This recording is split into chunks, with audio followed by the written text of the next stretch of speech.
We looked at Oprozomib, which is an oral proteasome inhibitor, which is structurally related to carfilzomib, a currently FDA-approved drug. The drug Oprozomib has got advantages in that it is an oral proteasome inhibitor, and oral drugs are certainly of great potential in patients with myeloma, which is slowly turning out to be a chronic disease. With Oprozomib in this trial, we looked at a phase 1 dose escalation scheme. In the early part of the study, a capsule formulation was used twice daily. What was seen at that time was gastrointestinal toxicity.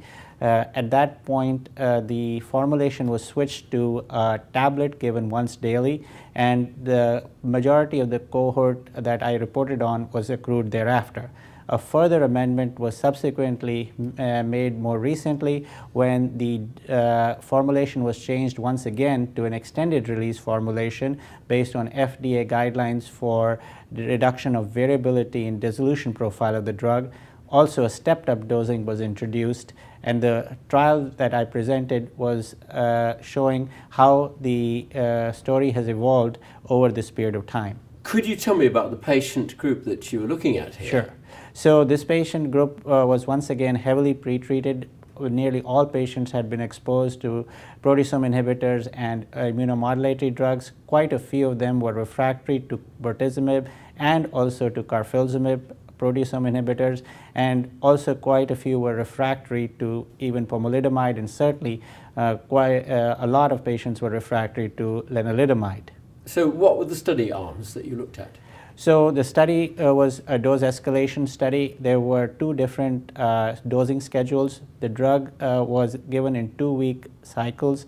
In one schedule, it was given 2 days every week. In the other schedule, it was given 5 days out of every 14 days.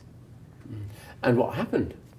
So what we saw, again, as I had alluded to earlier, was at the beginning there was gastrointestinal toxicity with the first formulation. With the second formulation of the drug, which was a tablet form given once daily, there was still gastrointestinal toxicity.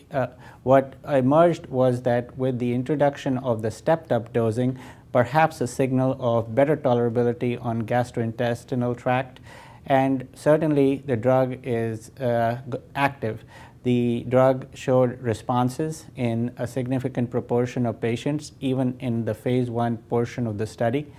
So I think that once again, the drug is something that continues to be studied in a further cohort of patients that will give us a better sense of the tolerability and the efficacy. What should doctors read into this in terms of the feasibility of using a proteasome inhibitor, or this one in particular, in the setting of multiple myeloma? So this study, I think, provides us the first evidence that the drug can be delivered in a manner that can be tolerated by most patients. It also shows us evidence of activity. There was activity even in a carfilzomib refractory population. So going forth, I believe that the drug has the potential to become a drug in the next few years that could provide oral proteasome inhibitor potential in a convenient manner. But how big an improvement could we hope to see? Because these are patients who failed lots of different treatments. Correct. So the thing is that, as I alluded to the fact, a lot of these patients had failed Oprozomib and carfilzomib as well. So the fact that about 18% of patients in a carfilzomib refractory population responded suggests that it has the potential to be active when our currently active agents have failed. But the data is preliminary, and we need a larger cohort of patients to be conclusive about these findings. And your very brief take-home message for doctors? That stay tuned with Oprozomib. Further data on single agent and combination activity will be emerging, and it has the potential as a oral proteasome inhibitor to potentially make the lives of patients easier for long-term administration.